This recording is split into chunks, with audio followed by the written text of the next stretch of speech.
고린도후서 3장 12절부터 18절까지 보겠습니다. 없어질 수건을 벗은 얼굴로 주의 영광 볼 곳을 변합니다. 그러니까 없어질 수건은 이제 죽이는 의문의 법이죠. 그게 이제 다 벗어졌는데 그걸 벗게 되면 그리스도를 통해서 주의 영광을 보게 됩니다.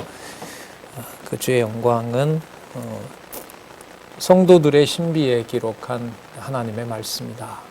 이렇게 이제 정리를 하면서 볼게요. 우리가 이 같은 소망이 있을 것이니 소망이 있으므로 담대히 말한다. 이 같은 아까 10절 11절에 나와 있죠. 영광되었던 것이 더 큰 영광이 되고 없어질 영광이 아니라 길이 영원히 드러날 영광. 13절 보시면은 우리는 모세가 이스라엘 자손들로 장차 없어질 것에 결국을 주목치 못하게 하려고 수건을 그 얼굴에 쓴 것 같이 아니하노라. 여기에 보시면 모세가 이제 그 수건을 쓴 이유가 그 영광이 없어질 것을 두려워해서 썼다는 거예요.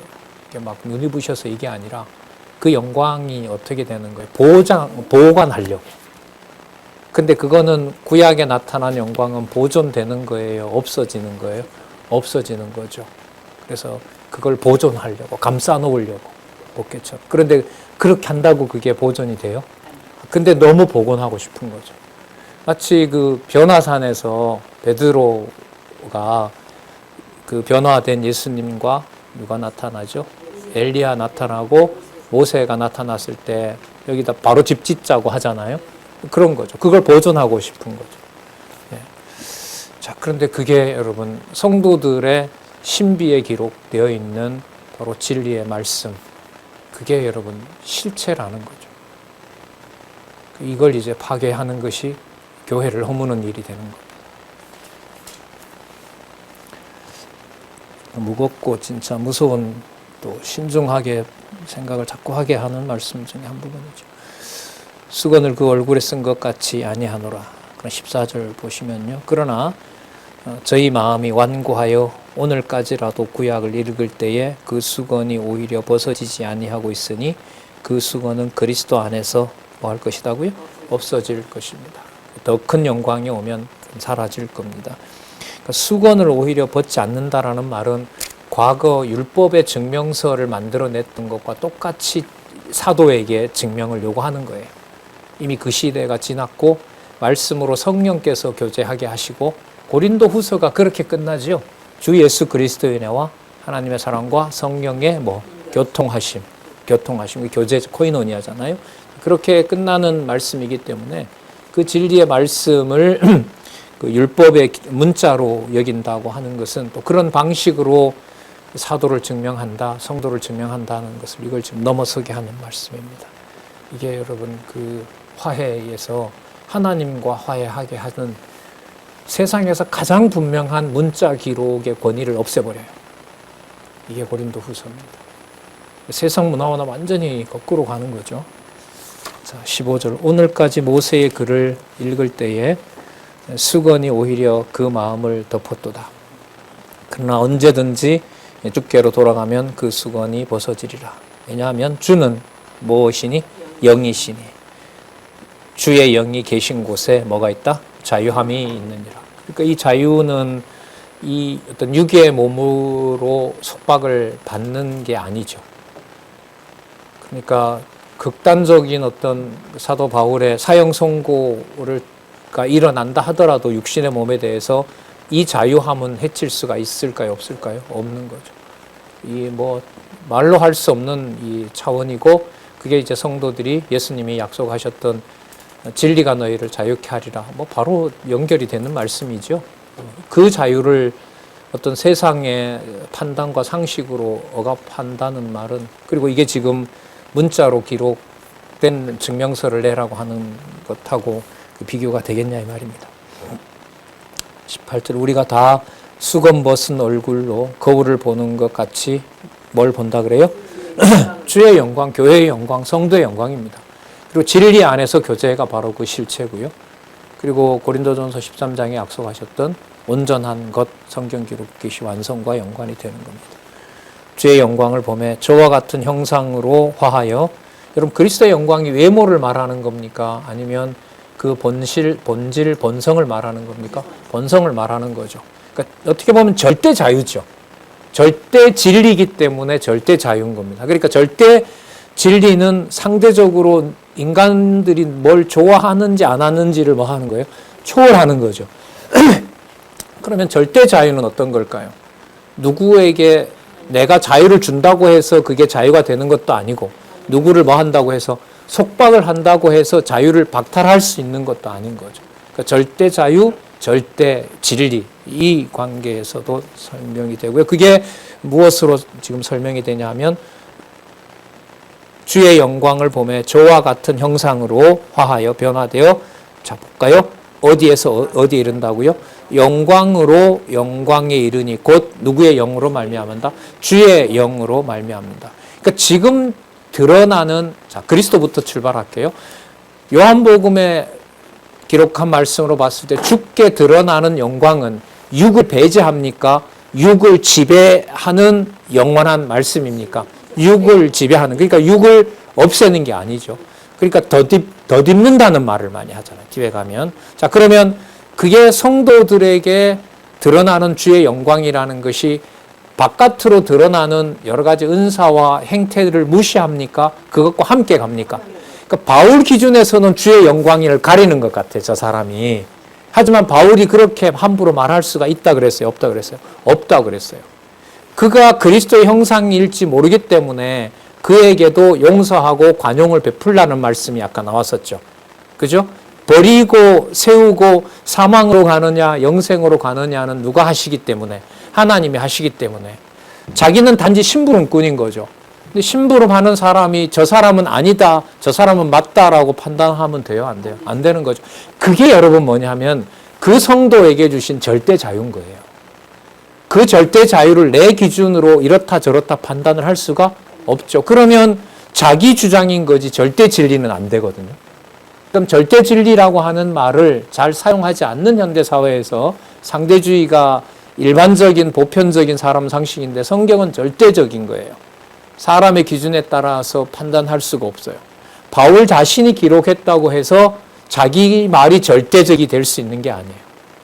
자기 자신이 오히려 절대적인 말씀에 걸려 넘어질 수가 있는 겁니다. 그렇기 때문에 하나님의 말씀이 거하는 성도에 대해서 그 자유를 절대 자유이기 때문에 침범할 수가 있다 없다? 없다는 거예요. 그래서 지금 이 자유라는 말씀이 나오고 영광으로 영광에 이르니 곧 주의 영으로 말미암았다라고 말씀을 하시는 겁니다. 이 무너질 수 없는 걸 통제를 하려고 하고 또 내 얕은 어떤 지식으로 이걸 뭔가 가공을 하려고 하고, 말씀운동 40년 역사에 보더라도 뭔가 조금 알고 반짝하면은 꼭 뭔가 일이 나타나잖아요. 그죠?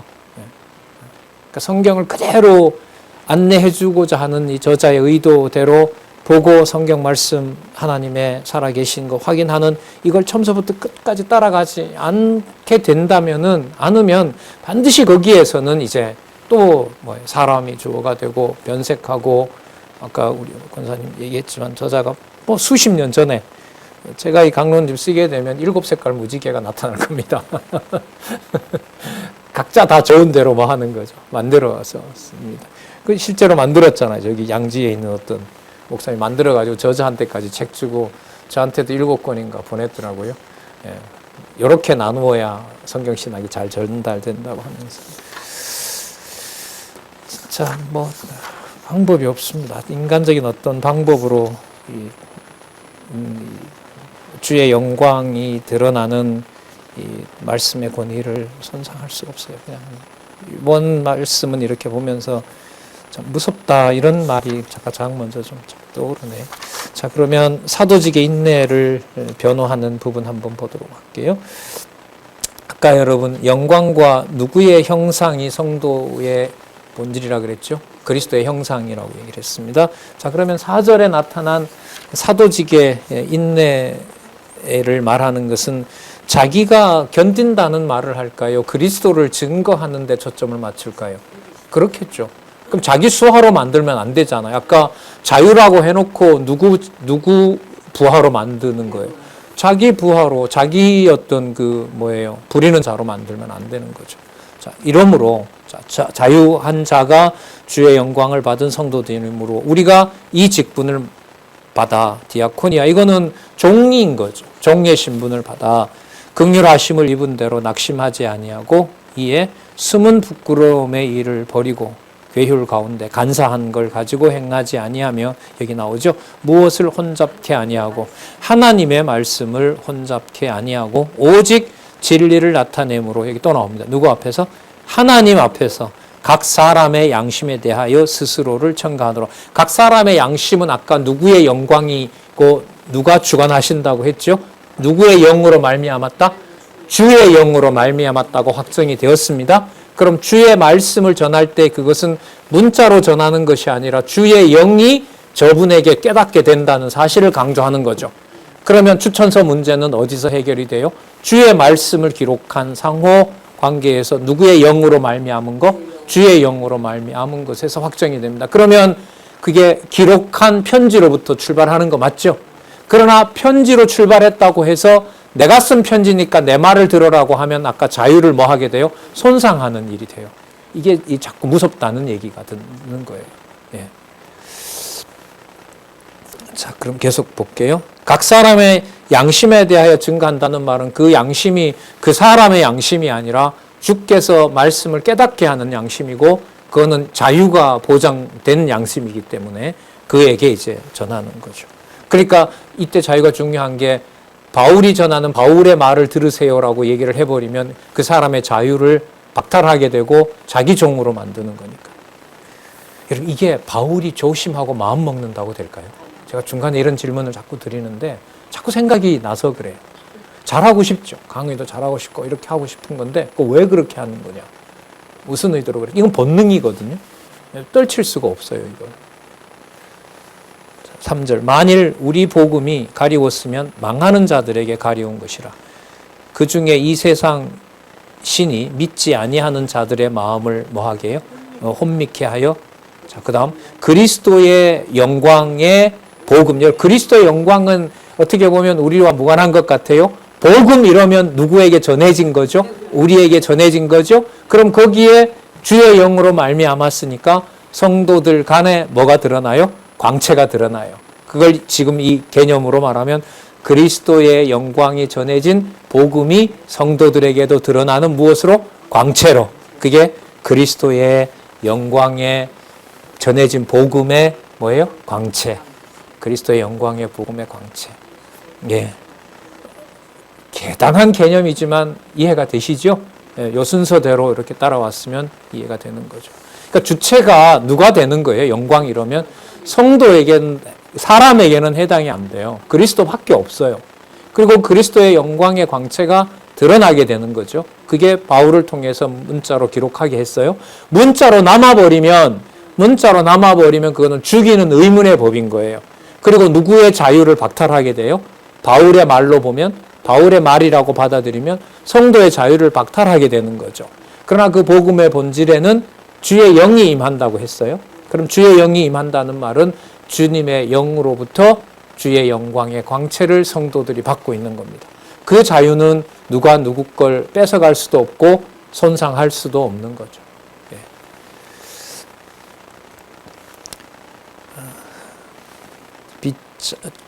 그리스도의 영광의 복음의 광채가 비치지 못하게 함이니, 자, 이게 답이 나오네요. 그러면 여러분, 그 그리스도는 누구의 형상이 돼요? 하나님의 형상이다. 이렇게 얘기합니다. 하나님의 형상이다. 여러분, 여기서 하나님이 성부 하나님만 말할까요? 영원하신 하나님을 다 말할까요? 다 말합니다. 이건 신학적인 문제거든요. 이런 부분들은. 그렇죠. 이럴 때는 아까 이제까지 살펴본 것처럼 아까 누구 앞에서 누구 안에서 누구의 보증? 하나님 앞에서 그리스도 안에서 누구의 보증? 성령의 보증. 그분이 영원하신 삼위 하나님이라고 보시면 되고, 성경 신학에서는 영존하시는 하나님의 계시. 그 실체가 어디라고요? 교회. 그게 교회입니다. 바울의 마음에 들든 안 들든, 내 마음에 들든 안 들든, 그 영광을 훼손하려고 달려들었다가는 맹인이 됩니다. 그 영광의 광채를 바울이 받고 왜 눈이 멀어버리잖아요. 내 마음대로 할 수 없는 두려움은 진짜 거룩한 대상입니다. 5절, 우리가 우리를 전파하는 것이 아니라 누구를 전해요? 오직 그리스도 예수의 주 되신 것과, 주 예수 그리스도를 다르게 강조, 오직 그리스도 예수의 주 되신 것과. 왜? 이분이 누구니까? 4절 끝에 하나님의 형상이기 때문에. 자, 또 예수를 위하여 우리가 너희의 뭐 된 거? 종 된 거. 아까 4장 1절의 직분, 디아코니아. 자, 전파하면 어두운 데서 빛이 빛이라 하시던, 창세기 1장 1절 말씀을 씁니다. 자, 어두운 데 빛이 빛이라 하시던 그 하나님께서 예수 그리스도의 얼굴에 있는 하나님의 영광을 아는 빛을 어디에? 우리 마음에 비쳤느니라. 자, 아까 4절에 있었던 그리스도의 영광의 복음의 광채를 문장으로 풀면은요, 지금 말씀하신 6절 말씀이에요. 그게 뭐냐 하면 하나님께서 예수 그리스도의 얼굴에 있는 누구의 영광을? 하나님의 영광을 아는 빛을 우리 마음에 비쳤습니다. 바로 참빛이죠. 요한복음 앞부분에 나오죠. 예. 그 마음에 비춰줬기 때문에 추천서를 받으려면, 추천서를 확인하려면 뭘 확인하면 돼요? 기록한 말씀 확인하면 되는 거예요. 그리고 그 말씀을 받은 자가 그들이 서로 확인하는 거예요. 누구의 형상임을? 하나님의 형상임을. 누구 얼굴에 있든 그리스도의 얼굴에 있다. 여러분, 얼굴이 육신적인 얼굴인가요? 그 나타난 모습을 말하는 걸까요? 나타난 모습을 말하는 거죠. 왜냐하면 다른 유대인들은 예수님을 죽이려고 하잖아요. 하지만 제자들은 창세전에 있었던 영광을 안내해 주잖아요. 바로 그 안내를 받는 겁니다. 예수 그리스도의 얼굴에 있는 하나님의 영광을 아는 빛을 유대인들이 죽이려는 유대인들이 아니라 바로 그 빛을 어디? 우리 마음에, 신비에 그렇게 알려준 겁니다. 이 추천서만큼 확실한 추천서가 없습니다.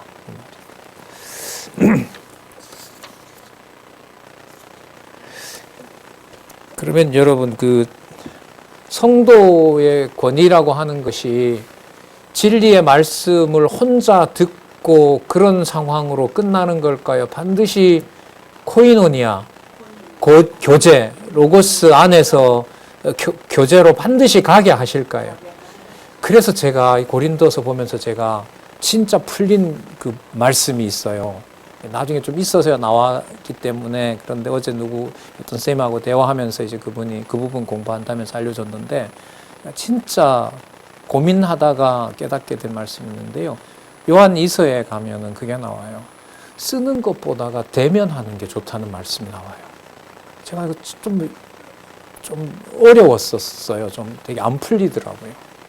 기록한 말씀이 전부지 보면 뭘 하냐, 이런 선입견이 있다가 보니까.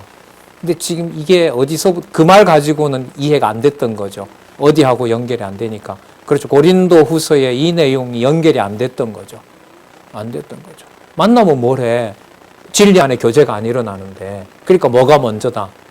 진리, 기록한 말씀이 먼저다. 이게 있다 보니까 어떻게 사도 요한이 계시록까지 쓴 기록한 이 사도에게 그런 표현이 나오지? 이게 한참 갔거든요.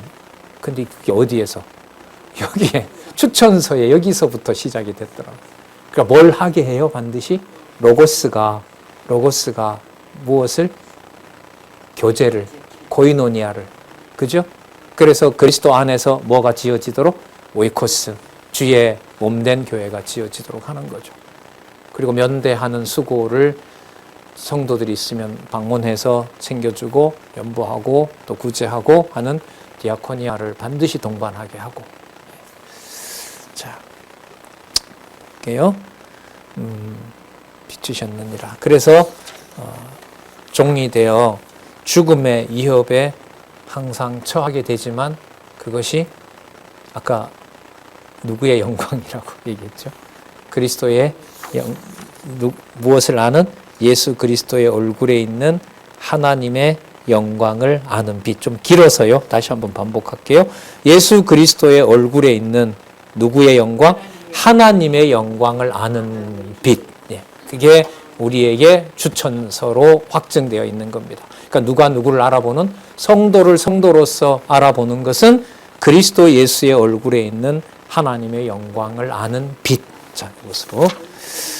예. 그러면 여러분, 바울이 고난 받을 때 그리스도가 걸어간 그 길을 참여하게 해서 수고하는 디아코니아의 길을 가게 했을 때 바울의 겪는 그 고통이 바울에게로 끝나는 것이 아니라 누구에게 영광의 빛으로 비치는 걸까요?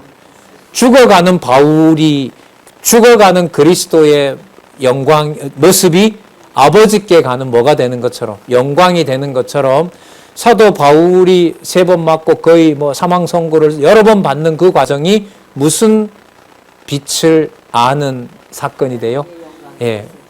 하나님의 그리스도의 얼굴에 있는 하나님의 영광에 아는 빛을 보는 거죠. 그럼 이게 얼마나 큰가 볼까요? 철들어서 말씀 좀 깨닫고 진리를 소중하게 전해준 가정일 수도 있고 교회 선배일 수도 있고 안내해준 분들일 수도 있고 그분이 겪는 개인적인 고난이든 어떤 수고든 간에 그 고난의 그 어려움과 또 희생하고 봉사하는 그런 것들이 그 사람에게 빠지지 않고 그 사람의 그런 행위에 빠지지 않고 누구의 영광을 찬양하는 걸로 갈까요? 하나님의 영광을 찬양하는. 그럼 사람에서 빠져나오기가 쉬울까요? 어려울까요? 불가능합니다. 너무너무 불가능합니다. 너무너무 불가능합니다. 그런데 아까 지금 안내하고 있는 이것이 사도 바울부터 여기에서 어떻게 합니까? 자유롭게 해주잖아요. 예. 자, 보겠습니다. 4장 7절에서부터 15절. 여러 환난을 견디며 고난 가운데 전하는 목적을 알려줍니다. 따라서 그래서 우리가 이 보배를 어디에 가졌다? 질그릇. 자, 이 보배가 뭐예요? 다시 할까요? 예수 그리스도의 얼굴에 있는 하나님의 영광을 아는 빛. 그게 어디에 담겨 있다고요? 이 질그릇에. 이 침침해지는 눈에. 아직도 여전히 사악한 이 속에. 예, 예. 너무 좋죠. 주 예수 그리스도의 얼굴에 있는 하나님의 영광의 빛을 아는 빛. 하나님의 영광을 아는 빛. 이는 답이 또 바로 나오네요. 능력의 심히 큰 것이 누구에게 있고 하나님께 있고 우리에게 있지 아니함을 알게 하려 함이라. 따라서 우리가 사방에 우겨싸움을 당한다는 것은 하나님께 있음을 알게 하는 거기 때문에 우겨싸움을 당하는 게 좋은 거예요? 나쁜 거예요? 좋은 거죠. 좋은 거죠. 우겨싸움을 당하고 훼손할 수 없는 절대 자유를 깨닫게 하는 거. 이해가 안 되죠. 받아낼 수도 없고.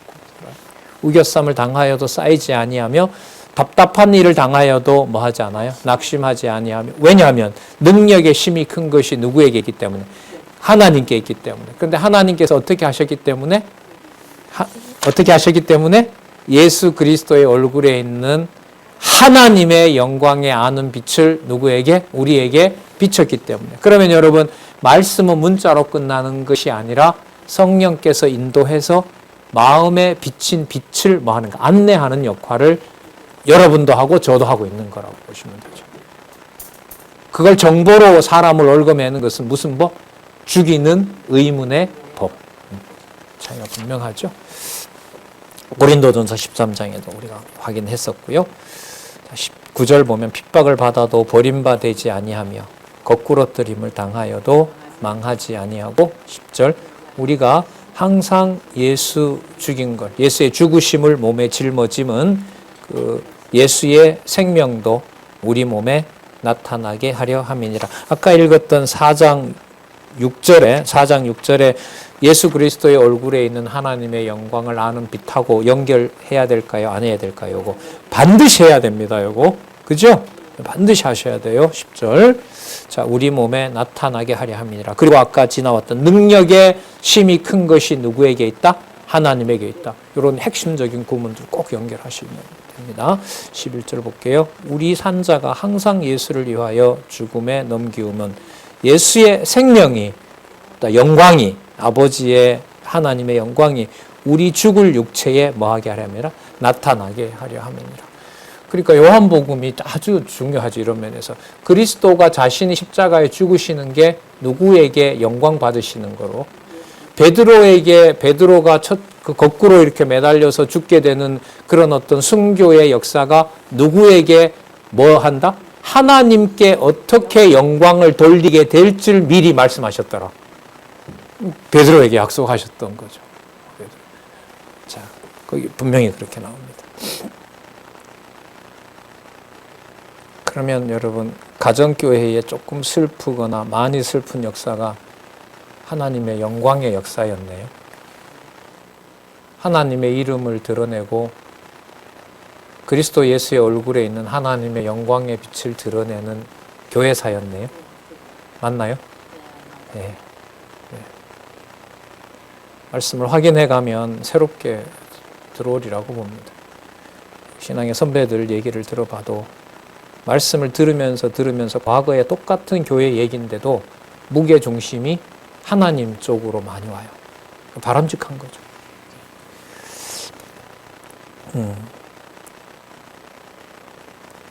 11절이죠.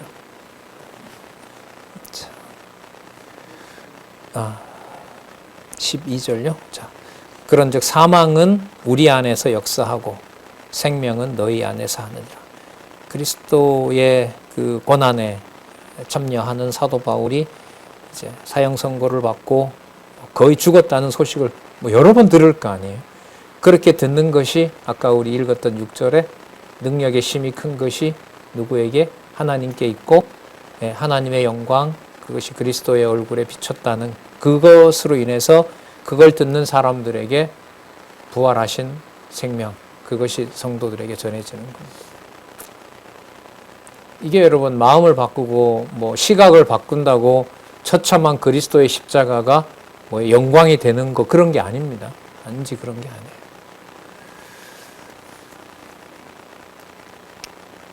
너무 풍요로운 시대에 이 한국 교회에 많은 그 순교에 어쨌든 세워진 한국 교회이기 때문에 한국 교회 역사도 한번 보시면은 이런 말씀들이 사무칠이라고 봐요.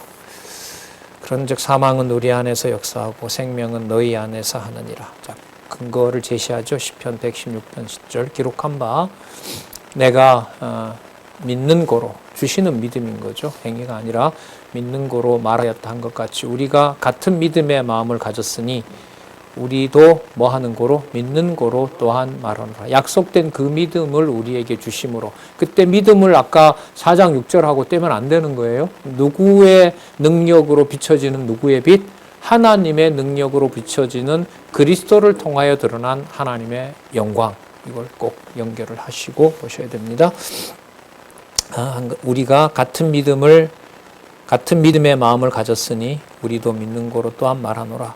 주 예수를 살리시니가 예수와 함께 우리도 살리사 너희와 함께 그 앞에 서게 하실 줄을 아노니 모든 것을 너희를 위하여 하는 것은 은혜가 많은 사람의 감사함으로 말미암아 더하여 넘쳐서, 자 결론이 또 나오잖아요. 누구에게 영광을 돌리게 하려 함이라? 하나님께 영광을 돌리게 하려 함이니라. 매일 죽는 소식이 들려오는, 거의 죽었다는 소식을 여러 번 듣게 되는 바울의 그 죽음이 누구의 영광을 확증하는 사건이 된다? 하나님께 영광을 돌리는 확증이 된다. 그리스도 예수 그리스도 얼굴에 있는 하나님의 영광을 아는 빛이 비치는 사건이 된다. 자, 그래서 환난 중에 낙심치 아니하는 이유를 알려줍니다. 4장 16절 볼까요? 그러므로 우리가 낙심하지 아니하노니 겉사람은 후패하나 우리의 속사람은 날로 새롭도다. 여러분, 겉사람의 후패는 결국 아까 질그릇이라고 그랬잖아요. 하지만 다가오는 상황은 뭐냐 하면 무엇을 아까 짊어진다 그랬죠? 예수 죽인 것을 짊어지는 거죠. 그리스도의 죽음을 온몸으로 겪는 상황입니다. 자, 그것이 바로 속사람, 그것의 영광의 빛을 아는 것하고 관계됩니다. 우리가 잠시 받는 환난에 경한 것이 지극히 크고, 여기 나오죠. 어떤 영광이라 그럽니까? 영원한 영광에 중한 것을 우리에게 이루려 함이니 우리가 돌아보는 것은 보이는 것이요 보이는 것이 아니요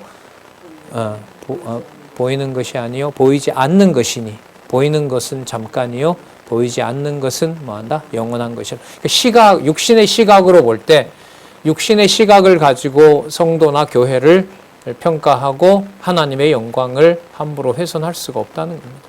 육체적인 문제가 아닌 거죠. 그러니까 진리의 말씀을 성령께서 조명하고 성령께서 밝혀주실 때에야 그리스도의 영광의 빛을 우리가 깨닫는 것처럼 기록한 말씀을 성령께서 확증해 주셔야 되고 그 말씀을 끊임없이 왜곡하지 않고 그대로 들어갈 때 그 말씀에 대한 증명이 바로 하늘에 속한 영원한 영광과 연관이 되는 거죠. 영광 개념도 이제 무엇인가에 있는데요. 이 개념도 쉽지 않게 읽은 생각이 납니다. 지금 여기에서 이제 구체적으로 나오고 있고 또 관심 있으신 분들은요, 영광이란 무엇인가 소 논문도 그렇고 요한복음에서 아버지께로 가시는 부분 있죠. 귀천 12장부터 나올 거예요. 12장에서부터 그 마지막까지 사도행전 1장 8절까지도 괜찮죠. 쭉 단숨에 본문을 쭉 읽어 가시면 지금 사도 바울이 얘기하고 있는 지극히 크고 영원한 영광을 교회와 성도의 영광으로 어떻게 성취되는지 확인할 수가 있습니다.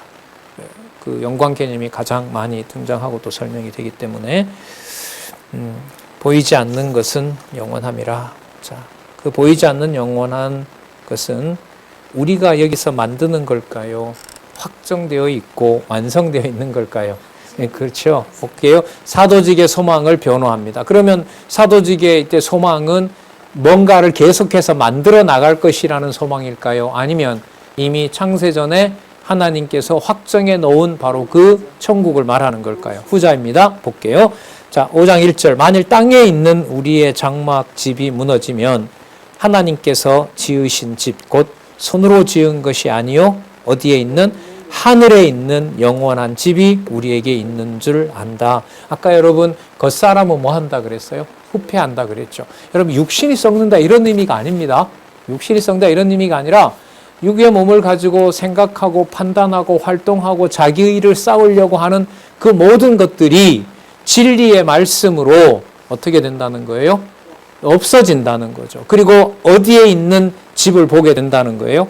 하늘에 있는 어떤 집? 영원한 집을 보게 된다는 거죠. 그런데 그 하늘에 있는 집을 제대로 짓고 있는지 문자로 그 확인을 추천서를 달라고 하면은 안 되는 거죠. 근데 사람들은 뭘 원해요? 우리가 원하고 우리가 증명하는 증명서를 내라고 하죠. 그게 보이는 거, 우리가 들은 거, 이게 여러분 교회 문화를 가정교회에서부터 극복하게 하시는 문화를 하나님이 이제 허락해 달라고 강구하고 있는 거잖아요, 여러분들. 뭐 없으면 안 돼요? 기록한 말씀을 따라가지 않으면 절대로 있을 수가 없어요. 예. 그리고 또한 40년 동안 보셨지만은 그 진리의 말씀대로 꼭 잡아주시고 안내를 해주시고 보호해 주셔야 돼요. 그래서 절박하고 두렵고 간절하고 이게 함께 하는 겁니다. 2절 과연 우리가 여기 있어 탄식하며, 여러분 탄식한 게 여기가 힘들기 때문에 탄식하는 걸까요? 아니면 있는 집의 확실함을 항상 기도하는 걸 말하는 걸까요? 후자입니다. 그 하늘에 있는 영원한 집에 대해서 항상 몸에 매맞는 곡소리가, 매맞음에서 나오는 신음소리가 무엇으로 전환이 돼요? 하늘에 있는 영원한 집이 분명하다는 확증이 되는 거죠. 과연 우리가 여기 있어 탄식하며 하늘로부터 오는 우리 처소로 덧입기를 간절히 사모하노니, 자, 이렇게 입음은 벗은 자들로 발견되지 않으려 함이라. 이 장막에 있는 우리가 짐진 것 같이 탄식하고 있는 것은, 자, 죄의 몸이, 죄가 지배하는 육신의 몸에 탄식하고 있는 것은 벗고자 함이 아니요 오직 뭐함이라? 덧입고자 함이라. 그리고 죽을 것이 생명에 삼킨 바 되게 하려 함이니라. 그러면 여러분 이게 왜 이렇게 중요하냐면 육의 몸을 통해서 여러분 그리스도가 십자가에 못 박히셨잖아요. 그리고 누구의 영광을 증거합니까? 하나님이 아버지가 주신 영광을 선포하잖아요. 그러니까 그 육신 자체를 없애거나 육신 자체의 고통을 그냥 아무것도 아닌 이게 아닌 거죠. 그러니까 이거는 덧입혀줘야 된다는 말은 육의 몸에 있는 의문의 법, 자기 자랑하려는 거, 뭐 단지 욕망에 따라서 좀 지금 견디다 보면 뭐가 잘 될 것이 아니냐라는 이런 모든 것들을 아까 생명에 삼킴받는다고 했으니까 어디에 있는 생명? 하늘에 있는 영원한 집의 생명으로 그걸 전부 뭐 해줘야 돼요? 감싸줘야 된다. 좀 약하긴 해요. 그 모든 것으로 전부 덮어줘야 되는 거예요. 덮어줘야 살았다 이렇게 되는 거죠. 자, 5절에 곧 이것을 우리에게 이루게 하시고, 여기 또 이게 선명합니다. 그러니까 이 설명을 충분히 드리지 못했다는 변명을 좀 하면은 누가 보증으로 주셔야 돼요? 무엇을 보증으로 무엇을 성령을 우리에게 주시는 이는 하나님이시라. 그러니까 바울을 통해서 성경으로 기록하게 하지만 기록한 그 말씀의 확정은 사도 바울로서도 누가 해주시는 겁니다. 이거 진짜 이 말씀 나를 비롯해서 이 듣는 분들도 누가 해주셔야 됩니다. 성령께서 해주셔야 됩니다. 성령의 말할 수 없는 탄식 우리 이미 지나왔잖아요. 성령께서 해주셔야 됩니다. 또 예수님께서도 약속하셨고 보혜사 성령이 오시면 다 뭐하게 한다? 생각나게 하고 안내해 준다고 했습니다. 보증으로 성령을 우리에게 주시는 이는 하나님이시라. 그래서 사는 동안 이 세상에 하나님께서 남겨놓는 동안 그러니까 여기 나타난 대로 성령을 보증으로 하나님께서 주신 것으로 그리스도의 영광의 광채를 성도들을 자기 기준으로 보는 것이 아니라 누구의 영광으로? 하나님의 영광으로 볼 수 있기를 원한다는 말씀이 있고 그 다음에 성도들에게도 그렇게 자기뿐만 아니라 성도들을 보기를 원하는 겁니다. 5장 6절에서부터 10절 보겠습니다. 이러므로 우리가 항상 담대하여 몸에 거할 때에는 주와 따로 거하는 줄 아노니, 자, 이 육신의 몸을 가지고 있을 때는 여기서 각자 이게 주신 일을 하고 있는 겁니다. 이는 우리가 무엇으로 행하고 믿음으로 행하고 보는 것으로 하지 아니함.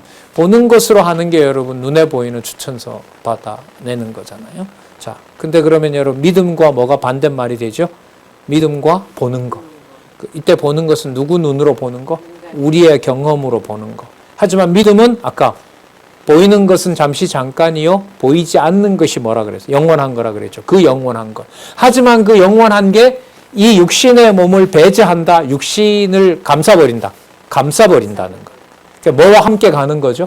성도들의 수고와 성도들의 그 디아코니아, 연보와 여러 희생과 봉사 속에서 주의 영광이 드러나는 겁니다. 참 종이 한 장 차이입니다. 천사의 말이냐? 아니면 거짓된 천사의 그 모형이냐? 광명의 천사냐? 생명의 말씀이냐? 그게 백지 한 장 차이인데 그 결정을 우리가 구분을 잘할 수가 있을까요? 없을까요? 예, 그걸 우리가 지금 살펴보고 있는 거거든요. 그러니까 한 치라도 벗어나게 되면, 기록한 말씀에서 벗어나게 되면 나락으로 떨어지는 겁니다. 성령께서 기록해서 성령께서 이렇게 보게 하시는 지금 이 순서니까요. 9절 그런즉 우리는 거하든지 떠나든지 살든지 죽든지 누구를 기쁘시게 한다? 주를 기쁘시게 하는 자 되기를 힘쓰노라. 이 말은 성도들을 누구의 종으로 삼지 않을 것이다. 내 종으로 삼지 않을 것이다는 거죠.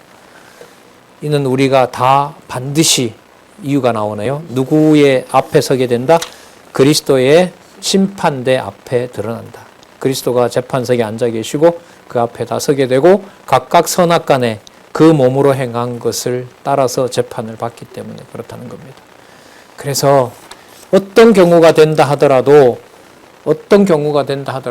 지금 본문에 보면 여러분들이 바울 자신을 보고 미쳤다고도 하는데, 미쳤다고 한다 하더라도, 그리고 또 온전해서 말씀을 전한다 하더라도 그것이 그리스도의 사랑이 아니면 아무것도 아닙니다. 이건 여러분 앞에 저기 고린도전서 13장에서 벌써 최고 은사 얘기할 때 했죠. 그러니까 어떤 것이 어떤 표적과 어떤 말씀의 권위라 하더라도 그리스도의 사랑, 하나님의 아가페가 함께 하지 않으면은, 주관하지 않으면 아무것도 아니라는 말씀을 또 강조합니다. 자, 5장 11절에서부터 여러분 7장에 보시면은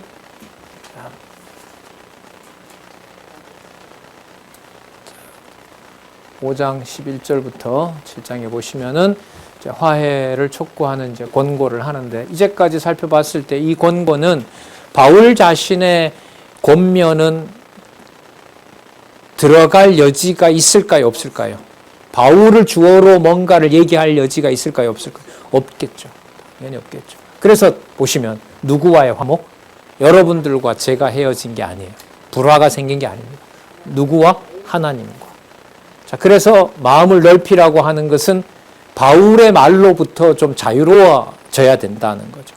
그러니까 왜냐하면 그렇게 되기 위해서는, 왜냐하면 보다가 그렇게 되려면 바울을 그렇게 섭리하시는 누구의 역사, 누구의 능력을 믿게 해주셔야 될까요?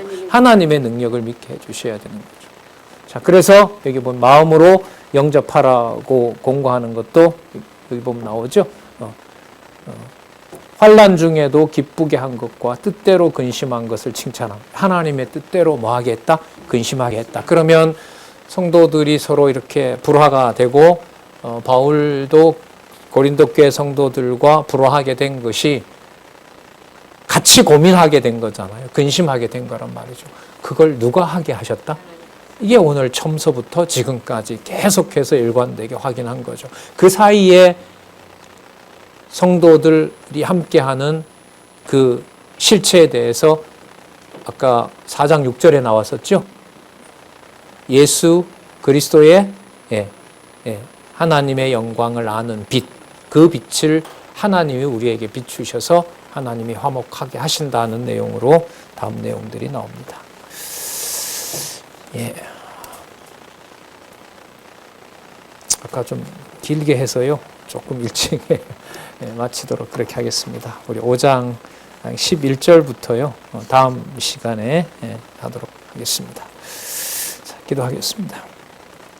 하나님 아버지, 감사합니다.